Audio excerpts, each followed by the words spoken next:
Hey guys and gals, it's your buddy Drew from Living Histories, Mysteries, and Three-Eyed Raven Productions. You know, in recent years, there has been a lot in the theaters and on television about superheroes. One of which is a Norse god named Thor. It got me to thinking, all we know are contradictions and myths about the Norse, their travels, and their history. So I wanted to sit down today and I wanted to actually show you guys some of the histories, some of the mysteries,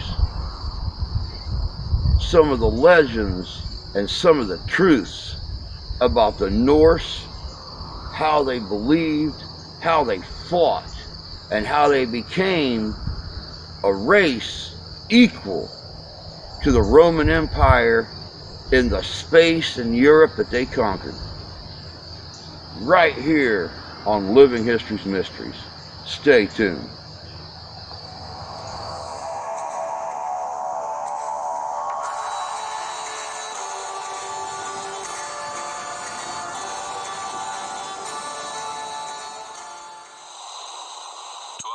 Years ago, the Vikings exploded out of the cold North Sea, like beasts unleashed upon an unsuspecting world.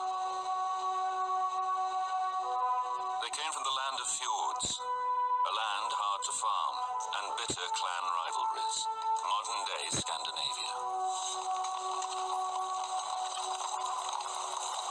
They left behind legends of their violence and courage, sagas of exploration and conquest, along with treasures buried in their Scandinavian homelands.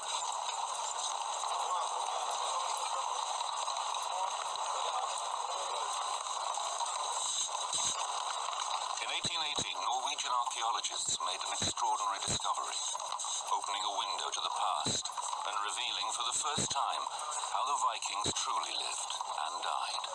They found shards of strange tools, jewels, and wood carvings. It was amazing.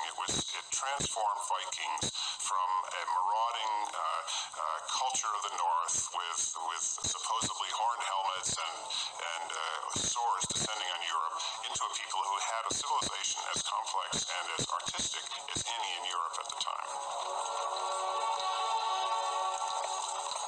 One object, unearthed at a number of burial sites across Scandinavia, revealed more about the Viking Norse people than any other.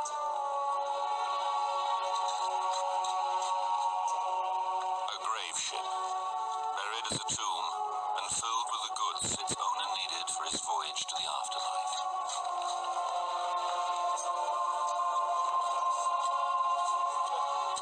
The only way to get from place to place was by boat, and they developed wonderful boats.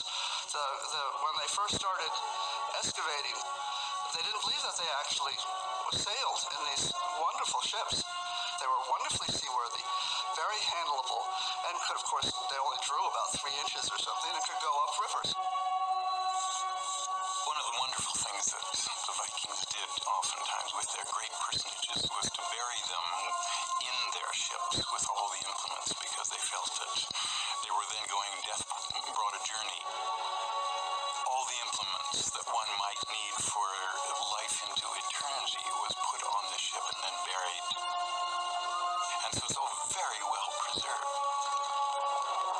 Who were these mysterious barbarians with their elaborate burials, and what drove them to dominate the Dark Ages?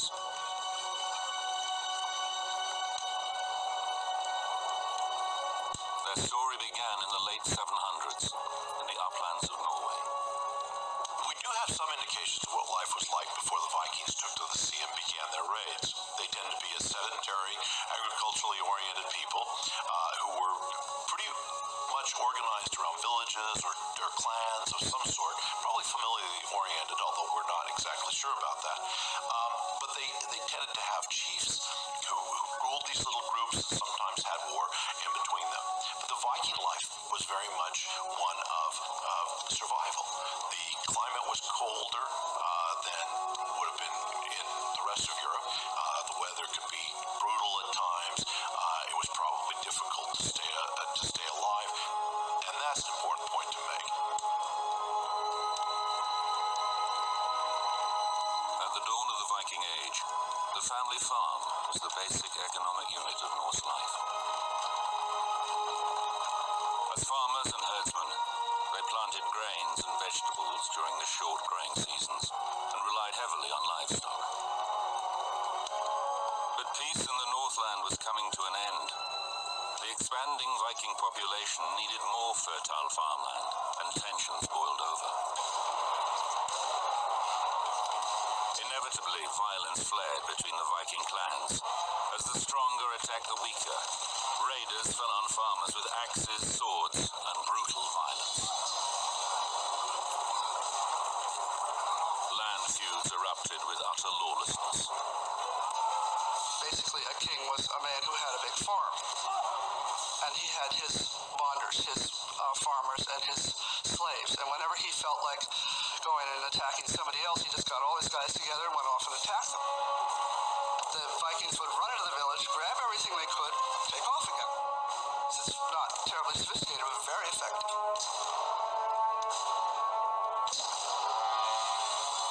Some Vikings, however, set aside their differences, prepared to seek their fortunes elsewhere. The hands and tools that once shaped the cross beams of barns turned to another task. Along the shores of the northern inlets, boats were built. Boats that changed the lives of these people. Viking longships.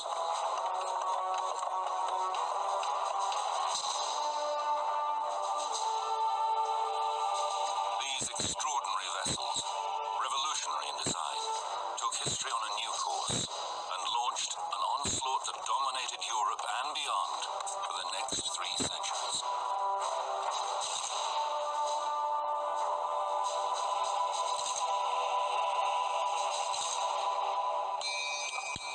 In the longship, Vikings drew on generations of boat-building techniques and seafaring skills.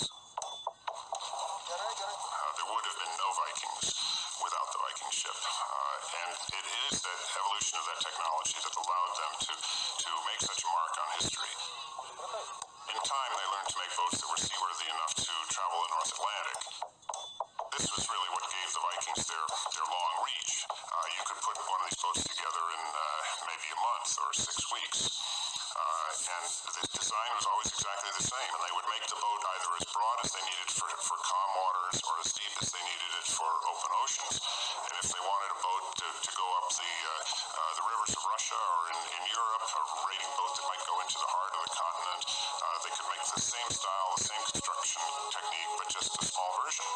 They were light enough to be carried over portages, they could be dragged up rivers, and they could be sailed. And that was one of the important features, because the boats were swift, like lightning, and there wasn't anything that could catch them. It's no longer a coastal vessel like many of the Mediterranean ones were. They would make the jump from Norway to Scotland, and from the Faroe Islands to Iceland, and from Iceland to Greenland, over open waters that were far too dangerous for coastal vessels ever to take on. And the Vikings weren't frightened by this, and they had the technology to make it happen. The result was a boat with a low draft and high adaptability, a technological marvel for its day.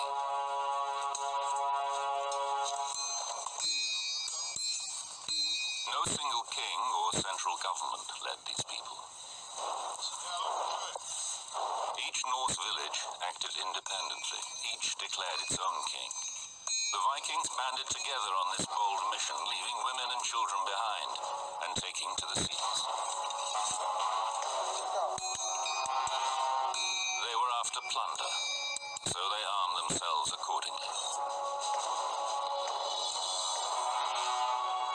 Among the first victims of their raiding were the monks of Lindisfarne, home to St. Cuthbert's Monastery in June 793. Lindisfarne was one of the holiest places in the British Isles, rich with piety and with more tangible treasures.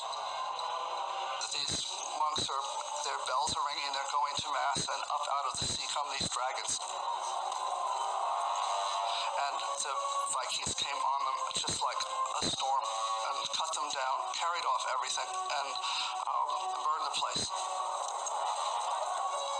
The monks were met by hell, and they described it often as if the devils from hell are being unleashed on them. The Vikings were warriors, there's no doubt, but they lived by intimidation, fear, and terrorism. They were raiders. They weren't soldiers. I think they were extremely fierce and extremely greedy and extremely skillful. I mean, we think of these people as being barbarians, but in fact, I think the order of battle, the way in which they moved on a target in a very disciplined military way. The Viking warrior was a very simple war machine. It was a big, brawny Scandinavian, often dressed in another hide armor. Each person was equipped with very simple tools, a knife, a axe, and reportedly it was battle axe that was the fiercest of these weapons, because the Vikings had tremendous skill in throwing these axes to, lop off people's heads or incapacitate them. The monasteries along the coast particularly appealed to the Vikings because of their great accumulation of wealth and the passivity of the monks. The Anglo-Saxon Chronicle, begun in the late 800s, is the primary source of English history from the 5th to the 11th century. It records the terror wrought by the Viking invaders. The ravages of heathen men miserably destroyed God's church on Lindisfarne with plunder and slaughter. This attack on these monks and their treasures in 793 AD was an historical milestone, the first major Viking sea raid. But Lindisfarne and the other vulnerable monasteries along the coast of the British Isles were only the beginning. As the 8th century drew to a close, the Viking raiders set their sights on larger prizes. The major cities of Europe were about to feel the power and the fury of these Norsemen, and the bite of their steel. The Vikings left Scandinavia to plunder. The 793 AD attack on Lindisfarne sparked an inferno of Viking barbarism that threatened to consume all of Europe.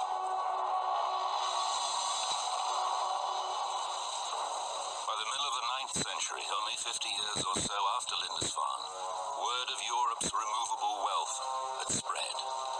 Norse families, villages, and whole communities banded together to build longships. They planned to improve their situation at the expense of those across the sea. All the Spaniards later, when they came to America, they were looking for gold, but the Vikings were looking for silver, and silver was the great thing to them, and a lot of the religious implements, crosses, and the various things that one finds in a monastery were made out of silver. The Viking factions headed out across the sea with no single ruler to unite them. Even when their fleets swelled to scores of ships, each still acted independently, making the onslaught all the more difficult to stop. As the reputations of individual Viking leaders began to grow, so too did their ambitions. Europe was theirs for the taking. Europe is an odd continent in that it is crisscrossed by rivers that are all navigable, unlike North America or Africa or some of the others, which only have a few very large rivers. Europe has many. So almost any large body of water that the Vikings could take their vessels down, remember they're narrow and they're long and they don't take a lot of water. One of the first major river attacks came in 845 AD at the hands of a notorious Viking leader, Ragnar the Dane. With a fleet of 120 ships, he seized upon the legacy of Lindisfarne with a vengeance, using the Seine to attack Paris. Before they got to the city, Ragnar's Vikings decimated the French advance force on the banks of the Seine, marching their French captives to a hideous end.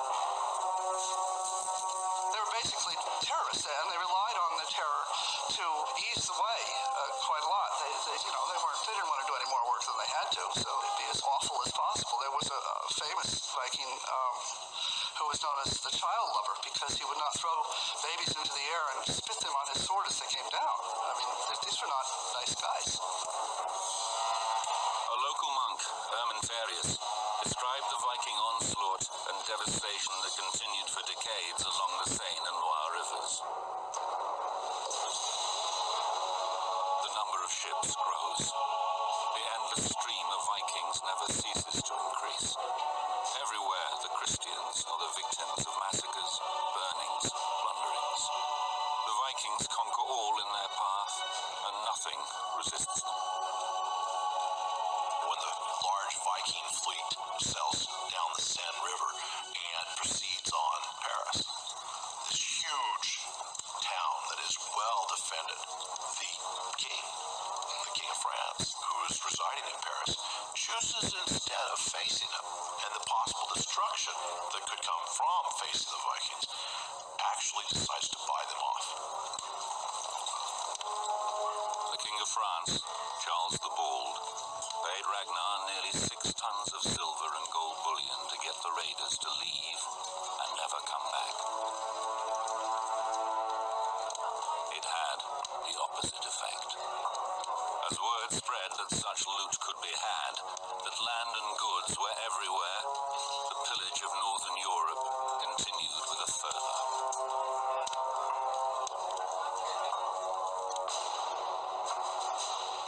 Between 790 and 1100 AD, Vikings followed every major river and water route into the heart of the continent. But for the Vikings, a new world awaited. Norwegians wrote perhaps the most colorful chapter in Viking history.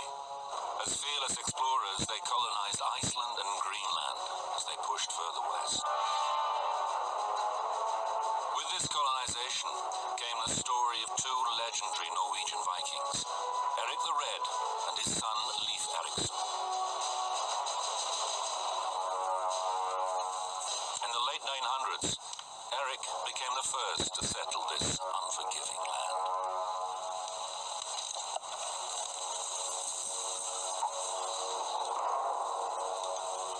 A fiery character, Erik was soon banished for 3 years from Iceland as well.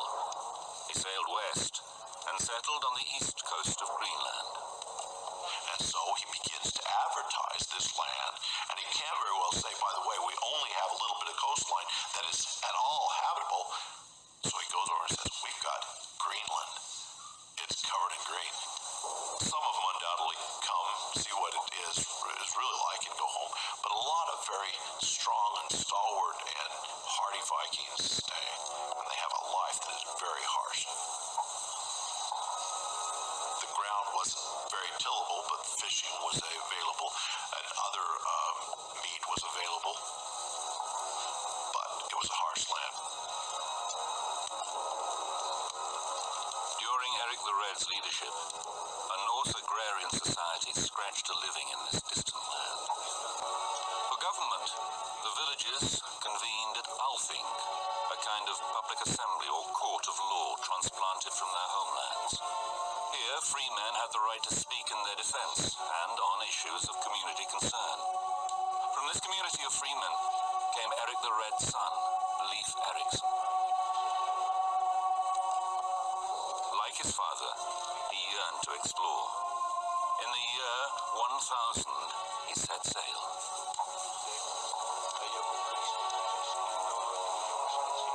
Leif Ericson follows a rumor. Another Viking before him has left an account that he was traveling to the west to go to the other colony in Greenland and gets blown off course.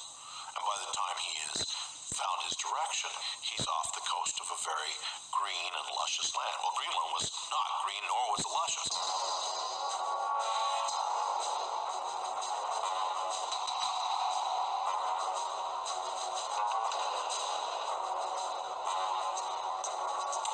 This is a fascinating thing and still very controversial in a way. I personally believe that America was discovered by the Vikings in or about the year 1000. Leif Ericson's village in Newfoundland has been carbon dated, for example, precisely to the year 1000 AD. So we know that Vikings were at least in Newfoundland and probably farther to the south than that. The Greenlanders' attempt to settle here failed. The Newfoundland colony lasted only a decade. But 500 years before Columbus made his epic journey, Vikings had linked the eastern and western hemispheres. After wintering in Newfoundland, Leif Ericson returned to Greenland and introduced something new to the island settlers. With the same tools that built the longships, they built the rugged crosses of a new religion. They decided that they would convert. Leif Ericson went to Norway, where the king asked him specifically to take Christianity to Greenland and to Christianize Greenland colonies, which he dutifully did. As Viking influence spread, the wider world in turn shaped Viking culture. Their leaders saw Christianity as a means to unite the clans, and ultimately, to wield more control over them.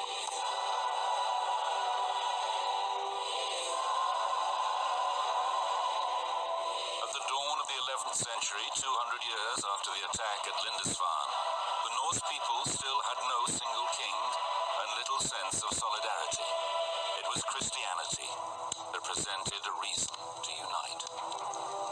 But the Christian Vikings experienced resistance from their pagan tribesmen to give up their ancient gods. The kings began to go for Christianity because it helped them. It helped them consolidate power. And they began to impose it on these people. And there was a lot of struggle. The people didn't like it. They didn't want to give up their old ways. They were afraid of giving up their old ways. There were some Christian missionaries that came on the island and went around and converted a few, but there were a lot of skeptics. And at one certain occasion, they decided that they were going to go into a test against the pagan deities and the representative of pagan deities, which was known as a berserker, a man who was a little crazy, to put it nicely. And so these Christian missionaries challenge him. So we'll build a fire, and you pagans build a fire. If the berserker passes through your fire but can't pass through ours, then we know Christianity is won. If he can't pass through yours, then we know paganism is won. It's almost like an Old Testament duel. Well, the story says that the Viking berserker came in, passed easily over the fire that was made by the pagans, but could not penetrate the fire that was made by Christians. And thus everyone around saw that Christianity was the right religion and thus joined. Back in Norway, the great catalyst for Viking unity emerged in the destiny of one young boy. Harold Hardrada was the half-brother of Norway's King Olaf and his heir apparent. He was just 15 years old, fighting on the losing side of a Viking civil war. But Harold returned to extract his revenge and wrote his own history in the blood of his enemies. The Vikings spread like a murderous plague across Europe.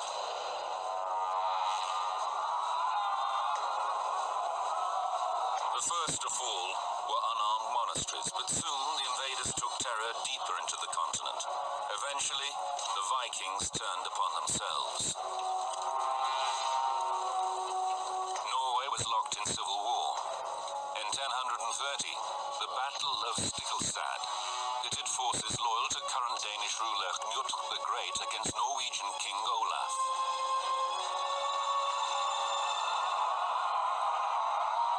From the ashes of the infighting, a young warrior had risen.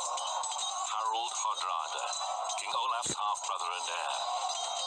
In the middle of the 11th century, as Harold grew to manhood, he developed the ambition to lead and unite Norway. But first, he had to win the power to do so.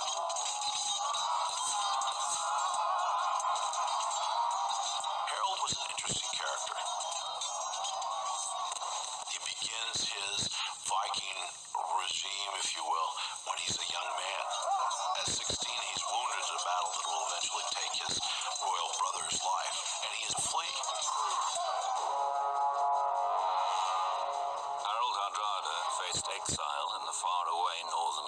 Wales.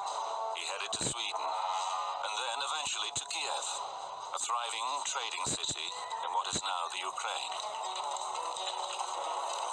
In 1031, he followed the route of the Swedish Vikings, who had established trading centers during the previous 2 centuries to access exotic eastern goods. The Swedes came as violent raiders, but stayed to become traders. Through trade, Kiev connected the Norse world with the wider world of the East. When they find coin hoards of this period, the coins are from all over the world, and they found like little statues of Buddha in the ruins of Hedeby, and these were the connections of these people. They're far more important because of this than because of the bash 'em smash 'em stuff. Harold realized that without a market for his plunder, his power was limited.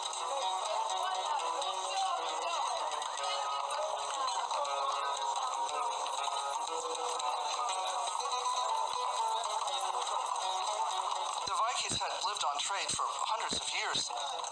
When you go out there and you trash a monastery and you grab a bunch of cups and some manuscripts, you're not going to take them home. You know, what use are they to you? You have to go someplace and swap them for what you really want.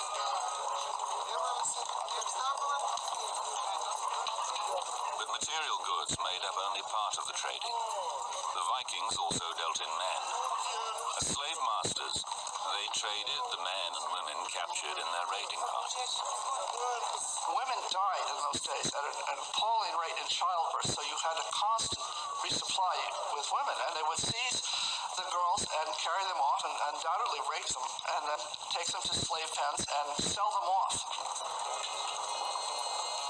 But despite Kiev's economic lessons, Harold had not come this far to seek his fortune in the marketplace. He must also assume the mantle of a warrior and learn the skills that would make him a king.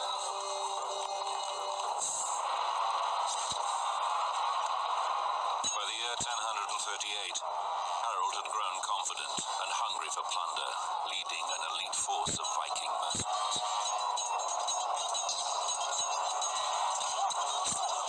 He fought on behalf of foreign rulers across the east, winning wealth and power as he prepared to return to Norway and seize the crown. In Sicily, Harold demonstrated his legendary resourcefulness.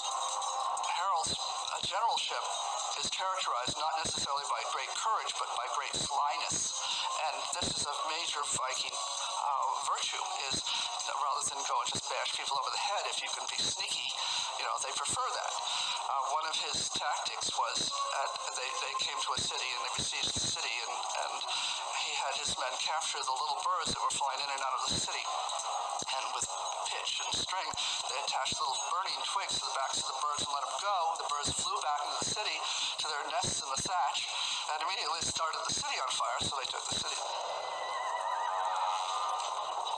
In King Harold's saga, 13th century Icelandic historian Snorri Sturluson told of the plan's effectiveness in conquering Sicily. At that, all the people came out of the town begging for mercy, he writes. The very same people who had been shouting defiant insults at the army and its leader for days on end. Harold spared the lives of all those who begged for quarter and took control of the town.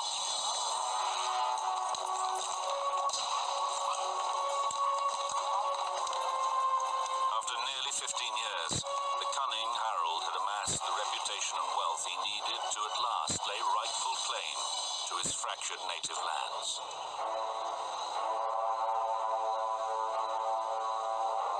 In 1046, he headed back to Scandinavia, a famous mercenary with the riches and ambition of a king, but without a title.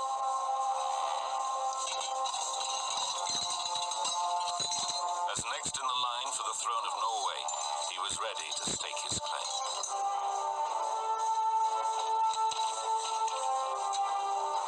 Problem is his nephew's on the throne now. And so in order to reclaim it, he has to do a little dealing. What do? He's a pretty politically astute individual, and so, of course, he makes a deal with his nephew that they can co-rule the throne. That works. Nephew dies in a year. We don't have anything to suggest that Harold puts him to death, although that are thrown in this direction. Harold doesn't deny them, and ultimately Harold is now back in charge of Norway. With Harold's claim to the throne completed, he moved to assure his power remained unchallenged. In 1047, he set out to obliterate his adversaries. In a brutal mixture of tactics and vengeance, Harold unleashed an unholy fury against all who opposed him.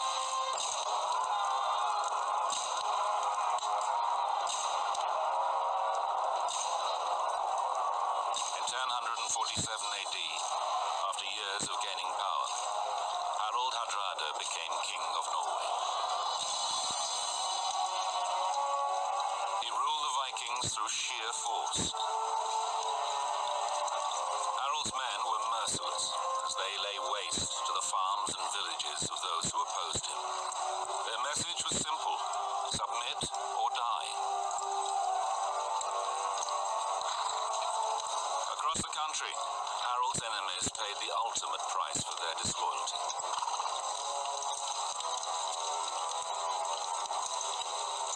In King Harold's saga, the king celebrated his insatiable cruelty in his own words. I kill without compunction, and remember all my killings. Treason must be scotched by fair means or foul before it overwhelms me.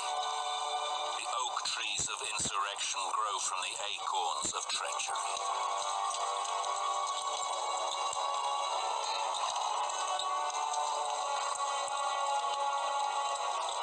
With the insurrection crushed, a celebration was in order.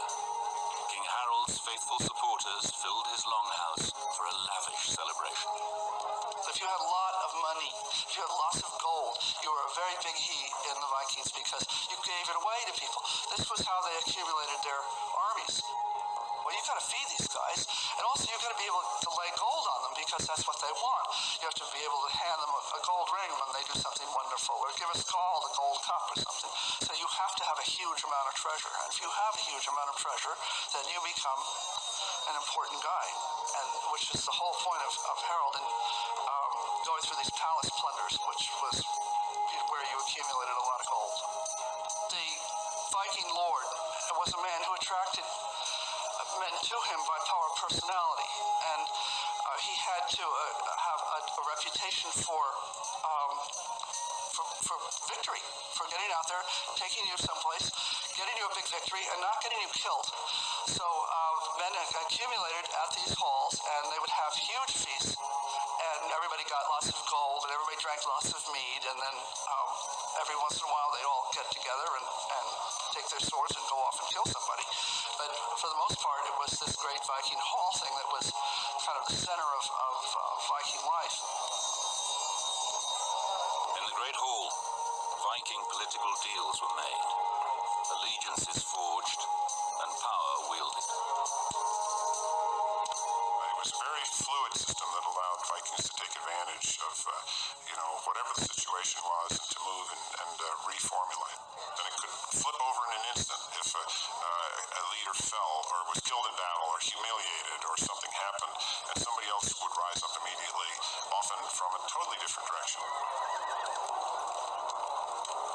With Kiev as his model, King Harold set out to create a major trading center at a strategic seaside town where goods from all over the world would be available. The town was Oslo, destined to be one of the region's great ports.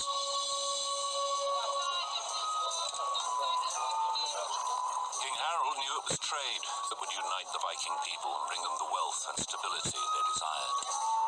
The markets of Oslo brimmed with goods from Viking farms, wheat and vegetables, furs and fabrics. Viking longboats brought back goods from all over the known world: spices, gold, textiles, precious stones, and slaves.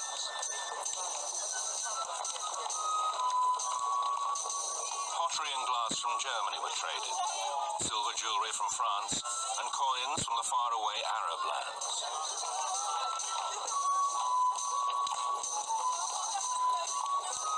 The Viking people became shrewd merchants as Oslo grew and prospered. The ordinary life of this trading community was revealed in the goods interred with them: gold, engraved weapons, jewelry, the ordinary wooden goods of the Vikings themselves.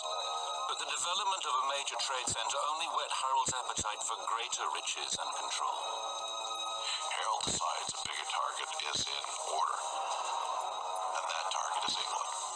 And he gets on a boat, number of boats, of course. He's joined by the rebellious brother of the King of England, and off Harold Hardrada goes. As he looked toward England in the future, Harold surely imagined his own empire stretching as far as his longboats could take him. The one-time refugee had gained astonishing power and political clout among his belligerent people. He had already conquered the toughest of his own Viking enemies. His actions were met with little resistance. England and all its wealth seemed within easy reach of his iron grasp. But awaiting Harold and his men was a tough and disciplined army, and a struggle greater than any he had faced. In late September 1066 AD, a rider brought dark, urgent news for the city of York. The Viking king Harold Hardrada was approaching. The English knew well his reputation for brutality. Only swift action and great courage could stop him.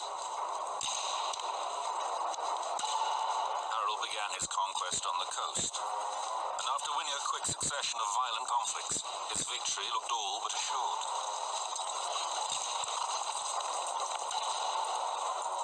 York seemed prepared to surrender.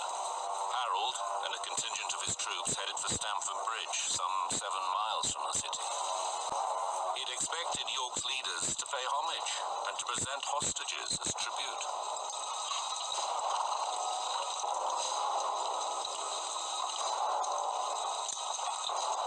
In fact, Harold was so convinced that the north of England was already his, he had less than the full complement of his men with him, and they left behind their armor. But the English were not so casual. Their king, Harold Godwinson, marched his soldiers in double time through the forest to cut off the Viking army. The swordsmen wore chainmail, and the archers were well armed.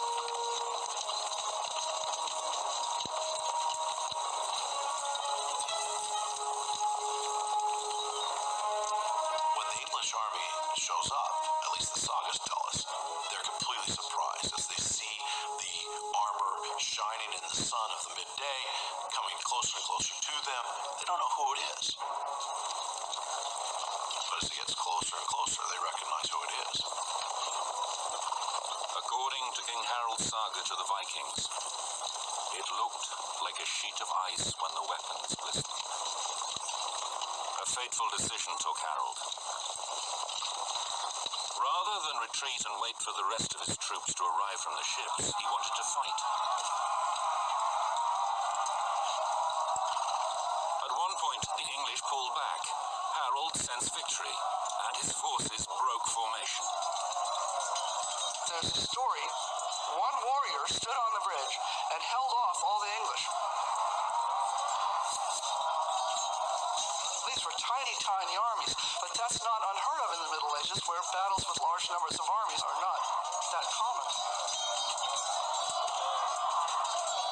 According to King Harold's saga, Harold rallied his men with these words: "Carry your head always high in battle, where swords seek to shatter the skulls of doomed warriors."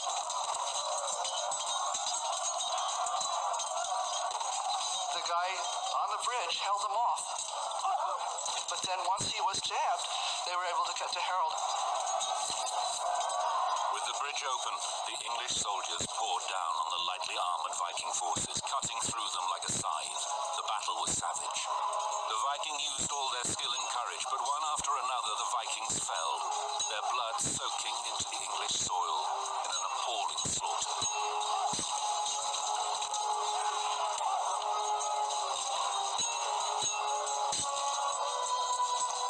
The Viking sagas recount the struggle. The fight-sharp leader's heart wavered not. The strong king showed all the greatest courage in the thunder of the fight. His bloody sword wounded the enemy to death.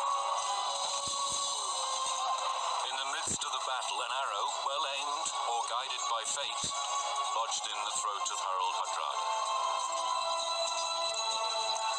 Harold's reinforcements arrived late in the day, too late. Outnumbered and outmaneuvered, the Vikings faced an almost total rout.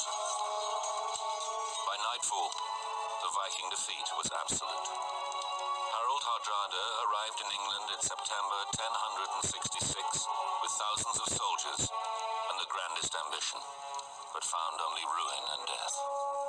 Harold Hardrada had 270 ships to bring over his army from Norway, and only 30 returned. In the decades following, the Vikings continued their sporadic attacks, but none reached as far or came so close to empire as Harold at his last stand. In a matter of weeks, a new era of European history took hold. By the time of Harold's death in 1066, Viking influence had spread deep roots throughout world culture, trade, and history, and sowed the seeds of Viking downfall, assimilation, their absorption into the lands they colonized, and the spreading, unifying force of Christianity brought about their end as much as any single defeat in battle.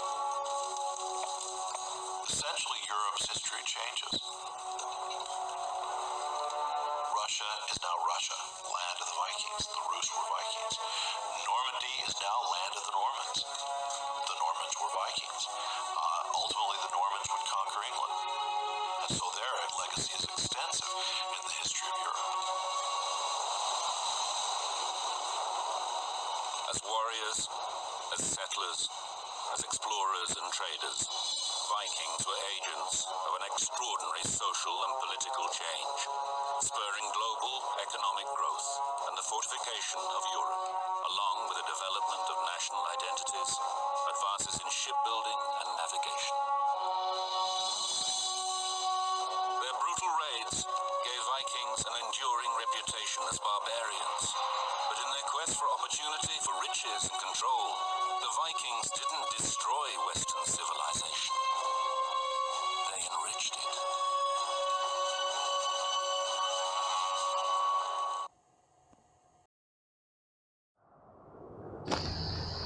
Welcome back. Like I said in the beginning, there's a lot that we've been taught that just isn't accurate. Still today, the education system is teaching that Columbus was the first European on the North American continent, when in reality, he never touched foot in North America. And even if he would have, the Norse and the Vikings beat him by almost 500 years. The stories of Eric the Red, Leif Ericson, and so many others. It's hard to believe that a race the size they were able to conquer as much room, as much European land as the Roman Empire did. They were clear into Sicily. There's a lot about these people we don't know. Their beliefs, their gods,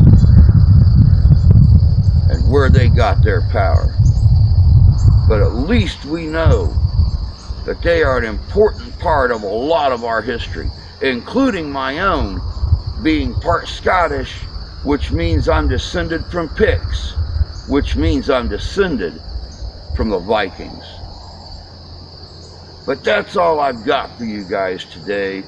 If you would please like, share, subscribe. It's free, and we always have something interesting to see. As for me, I've got to get out of here.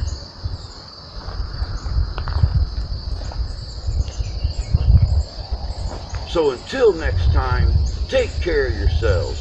Take care of each other. God bless you. God love you. We do.